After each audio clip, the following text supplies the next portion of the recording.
I'm going to enjoy a trip with my friends using your card. Suddenly, Brian called me.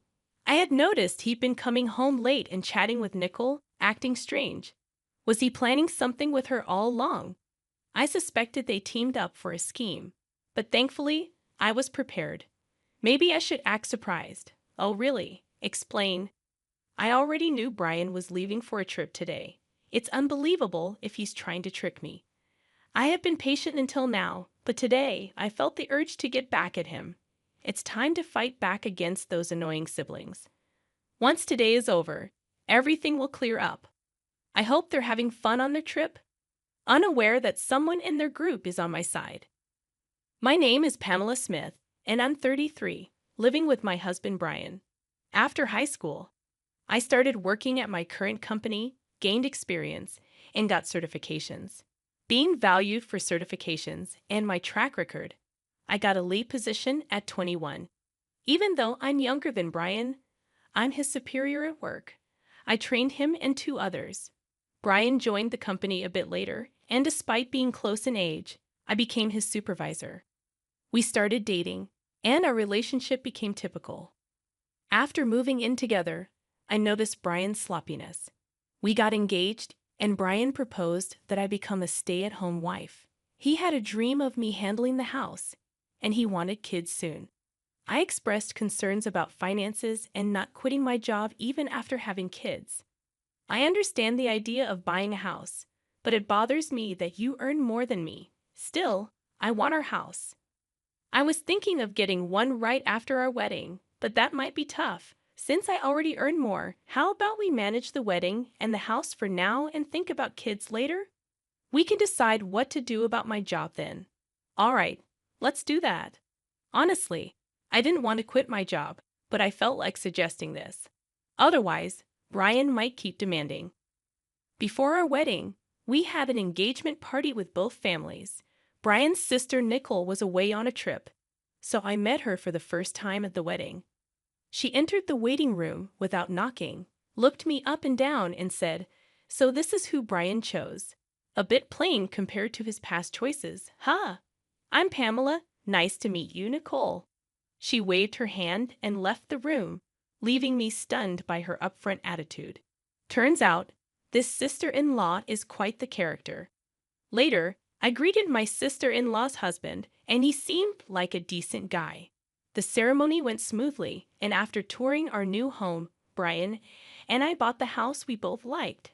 I thought things would get busy, so I put more energy into my work. On a seemingly ordinary day off, the doorbell suddenly rang. Since I was occupied, Brian answered it. He came back chatting and laughing. It turned out my sister-in-law had dropped by. "Hey there, Pamela. Brian's doing pretty well, huh? Owning such a big house. Good for him. After all, he's my little brother, right? I've been working hard. Make yourself at home, Pamela. Don't we have some snacks or something? My sister's here, so hurry up." I felt something was off with Brian's behavior. He started acting all high and mighty because his sister was here, probably telling her he bought the house himself. I chipped in for the down payment and contributed to paying the mortgage, but Brian really wanted his name on the title. Despite us living together, I thought it didn't matter whose name was on it. However, the way he explained it to his sister bothered me. I decided not to make a scene and held my tongue. "Here's some snacks. Brian works really hard, you know." Why does Pamela sound so bossy? Well, I am Brian's supervisor at work. Oh, did I not mention that? When I started the job, Pamela was already a manager. She began working right after dropping out of high school. It couldn't be helped. If it were me, I'd surpass her in no time. "Wait, you dropped out of high school? You look serious, yet you're less accomplished than me. Is there a problem?" "Not really, but since he didn't graduate, and I'm your sister-in-law, I can ask you for anything, right?" "That's true, Pamela. Whatever my sister says is the final word. If you refuse, I'll kick you out of the house." I struggled to understand what this sibling pair was talking about. What's the point? She can ask me for anything because I don't have a high school diploma.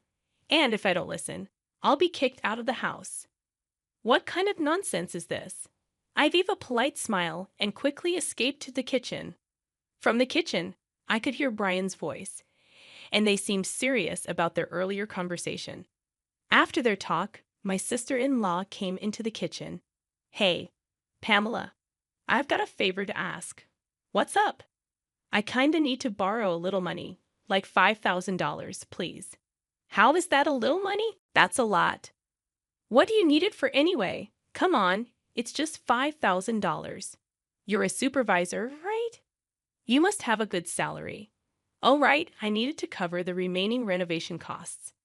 Didn't you just brag about your new condo? The other day, Brian told me to hand over some money. He claimed he'd lend it to his sister, Nicole, and said I should ask you. Why would he decide that without asking me? Listen, Pamela, either give me the money or I'll call the boss right now and tell them you want to quit. Which one do you prefer? All right, Nicole, I'll lend you the money, but on one condition. We need to draw up a promissory note. Even though we're family, I want it in writing. So when you come to get the money, make sure to bring your ID with a picture, okay? Oh, such a hassle, but fine. If you're going to give me the money, I'll be over tomorrow night. So I decided to lend my sister-in-law the money. I had this gut feeling that getting her to sign a promissory note was essential. Even though Nicole grumbled, she did bring everything I asked for the next day. But seriously, I never knew how much Brian was spoiled by his sister until we got married. It's just ridiculous. I bet no matter what I said, it wouldn't have made a difference. Later on, I found out Nicole used the money to buy designer stuff. Once I lent her money, she kept asking for more without any hesitation. Of course, I made her sign a note every single time. In a month, she had borrowed about $12,000 from me. Just when I thought this was becoming too much, I got called into the boss's office. Turns out, they wanted to promote me from a supervisor to a manager. I was over the moon, excited to share the good news with Brian, who had taken the day off. I'm home, Brian. Guess what? Welcome back, Pamela. You seem really excited. What happened today? My boss called me in, and guess what? He asked me if I wanted to be the department manager. My goal has always been to become the head manager, so I'm super excited that I'm getting closer to it. Huh. Wait. What, Pamela? You're getting promoted? I don't get it. Did you accept the offer? Well, yeah, I've told you about my goal before, right? Hold on, you should have asked for my permission before making such a decision. Plus, I've told you I wanted you to be a stay-at-home wife, haven't I? How come you're getting promoted and I'm still stuck at the same position? Doesn't that seem odd? That's not my fault. I've made it clear that I don't want to quit my job. Why you can't get promoted is beyond me. Shortly after, Brian made a call, and I assumed it was to his older sister. Sure enough, a few minutes later, his sister arrived. Hey, I heard you stole Brian's promotion opportunity. What's the big idea? No, I didn't steal anything. At our company, promotions are based on performance. So you're saying Brian's incompetent at his job? How dare you look down on him? As his wife, this is ridiculous. Let's go grab some barbecue on her dime. They rummaged through my purse and took my bank card. I tried to resist, but they were 2 against 1, and I ended up being restrained. The two of them left, laughing, and tears welled up in my eyes. I shouldn't have married such a man. It's too late for regrets. I need to find a good divorce lawyer. That night, Brian didn't come home. The next day when I went to work, Brian had already arrived and came up to me with a smug look, saying, "Yesterday was a blast. Eating on someone else's dime is the best. Thanks for the treat." When he handed me the receipt, I saw he'd been to an upscale barbecue restaurant, and the bill was $1,200. There were also receipts from luxurious bars that totaled an unbelievable $6,000. I wanted to snap back, but more and more employees were coming in, so I held my tongue. On my way home, I checked how much was withdrawn from the bank, and to my shock, it was $8,000. I confronted him when I got back. "Brian, what were you thinking, taking out $8,000 for fancy barbecue and luxurious bars? It's my money, and it's what I had saved from my single days. I just got home, And you're nagging me about money from your single days. Don't know, don't care, can't do anything about it now since I've already spent it. He said that and ran into the bathroom. That's it. I'm definitely going to divorce him. I went to see a lawyer over the weekend. Several weeks have passed since then, and the preparations for the divorce are progressing steadily. Ever since that incident, Brian has been coming home late, and he leaves the house in a hurry on his days off. I was getting suspicious and thought about hiring a private investigator when I got a call from Kevin, my sister-in-law Nicole's husband. Hello, is this Pamela's number? Yes, Kevin, it's rare to hear from you. Yeah, it's been a while. Anyway, is my wife there, Nicole? No, she's not here. I see. She's been coming home late and leaving without telling me. On weekends, she said she was at Brian's place when I asked her yesterday. Oh, I see. Brian's been acting the same way. Maybe they're both going somewhere together. It's none of my business anymore, so I don't really care. Oh, and Kevin, I had something to tell you as well. Can you hear me out? None of your business anymore. What do you mean? All right, go ahead. I told him everything that happened about the money I lent to my sister-in-law and everything else. Upon hearing this, Kevin sighed and said, Is that so? I'm sorry about my wife. To be honest, I've been at my breaking point and considered getting a divorce, but I just couldn't take action. Why not use the evidence I've gathered, Kevin? You should get a divorce too. It's not fair for you to be in this situation.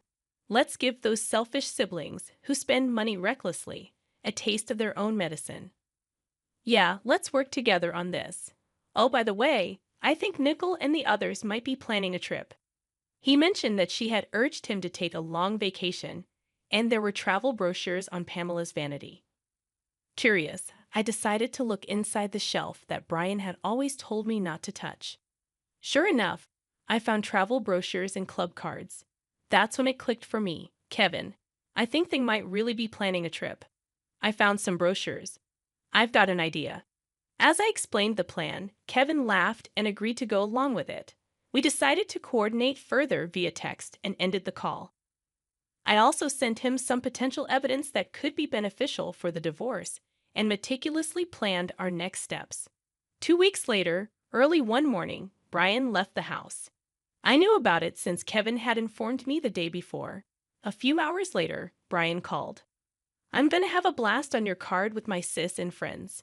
He had been coming home late and sneakily making calls with Nicole. I had sensed something was off. I suspected they were up to something. Good thing I had prepared.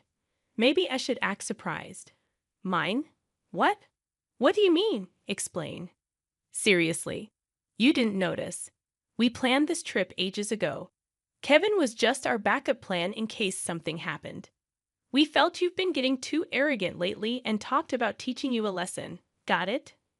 Now you can't stand up to us anymore. I don't have to tolerate this any longer. I've been patient for so long. A little payback isn't too much to ask for. I don't feel anything anymore, not even a shred of emotion. Brian, what did you say earlier? I told you about your debit card, right? Huh? I have my card in my wallet, though. What? What are you talking about? Because here it is. Wait, what the heck is this? You just noticed? Slow on the uptake, huh?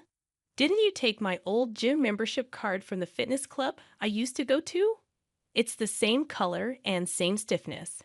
Oh my God, it does say fitness club. But I swear when I checked it, it was definitely a debit card. Are you sure you didn't just mix them up? Hey, I heard everything because you're on speaker. What's going on? Brian brought a fitness membership card. I'm sure I saw my debit card. Ah, so it was a scheme by Nicole and Brian, huh? I'm so disappointed. Actually, last night I switched the debit card with the membership card. Seems like you didn't check this morning and just went with it. What? Dude, what the heck are you playing at? No, I should be the one asking that, Brian. Tough break, huh? Don't get too cocky just because you're my stepsister. Got it? You'll remember this when we get back. I've got gifts waiting for both of you when you come back. You trying to bribe us? I won't accept anything but cash. Well, we'll see about that. Look forward to it. That's beside the point. What should we do now? Oh, Pamela, can you send me some money? I hung up the phone. I didn't need to hear any more. Then I got a message from Brian saying, "You better send it, okay? Or worst case scenario, we still have Kevin here, you know." I simply replied with, "Is that so?" and went back to sleep.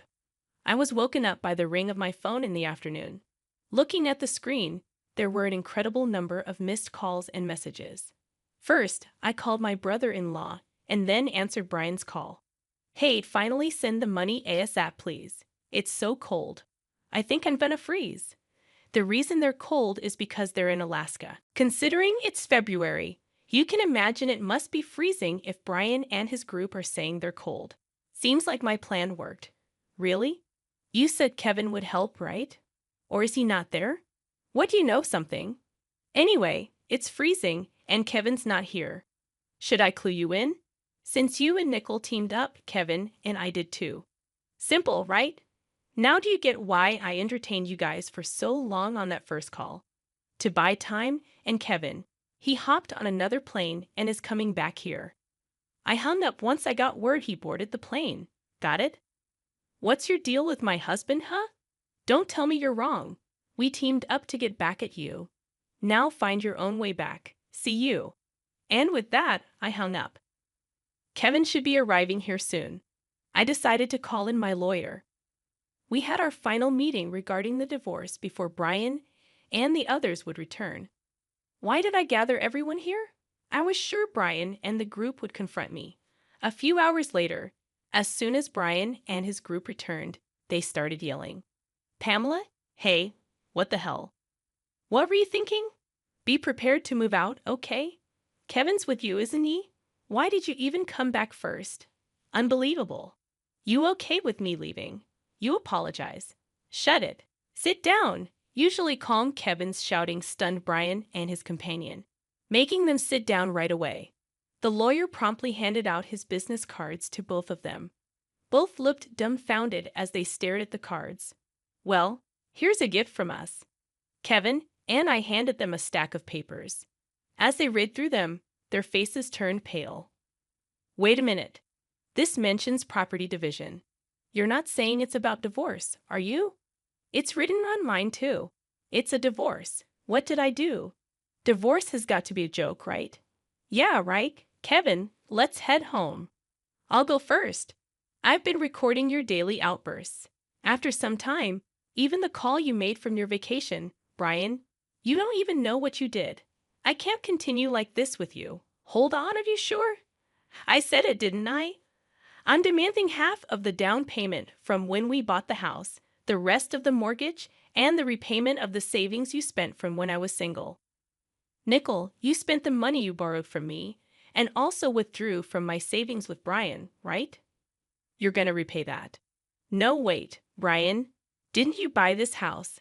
And I never borrowed or used any of it." "That's a false accusation, Nicole. Please go through everything. There's a promissory note in there for the amount you've borrowed so far." "No way. I don't know anything about this. If there's no proof, I'll do this with this scrap of paper. And me too. Hand over that recorder." Brian stomped on the recorder. Nicole tore the paper into pieces and threw it away. And then the two of them looked at us with smug expressions. "Look here. First of all, Brian, even if you do that, there's still data on the computer. And Nicole, that wasn't the original document. What the hell are you two doing? Oops, indeed. You two don't think things through. Nicole, I have a claim against you too, spending all the savings and such, and say hi to that guy you got close to at the bar." Both of them were shamelessly crying on the spot. The amount I billed Brian was a total of $115,000, $5,000 for emotional damages, $100,000 for the down payment on the house, and $10,000 for miscellaneous expenses. In addition, there's an upcoming loan repayment of $2,000. For the bill from me to Nicole, it amounted to $31,000, $8,000 for miscellaneous expenses, and $23,000 for a loan for which she signed a promissory note. As for the amount billed from Kevin to Nicole, since she had been intentionally distressing him and spending money, it came to and $20,000, $30,000 for emotional damages, and $90,000 for miscellaneous expenses, all without any division of assets like condos. I thought the two of them might sue since they weren't the sharpest tools in the shed, but thanks to our attorney who wrote at the end of the paperwork, "If you sue, you're gonna lose for sure. No one's gonna represent you. It'll just cost you more. Work hard on your repayments." We settled it without going to court. I grabbed my packed belongings and left the house. Somehow, the word got out at my office, and he was transferred to another branch. Only a few weeks had passed when I got a message from Brian. "Pamela, I want to see you. I never thought life without you would be this lonely. Can we give it another shot? You can work as much as you want. It's not going to happen. Goodbye, Pamela. It's Nicole. I think you should reconsider things with my brother. Why don't we live together? Maybe there's been some misunderstanding between us. I believe things will be better. Nicole, it's not gonna happen. I'm sorry. Goodbye." They begged, but I ignored them and blocked their contacts. It seems Kevin got a similar call but turned it down and blocked them too. Sometime later, when I passed by my old house in a taxi, I saw it was already up for sale.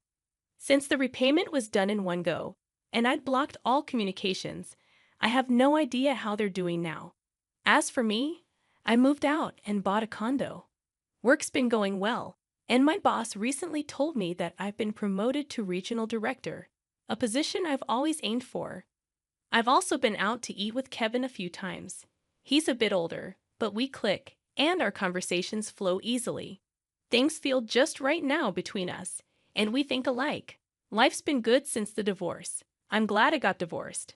What happened between me and Kevin after that is a story for another time.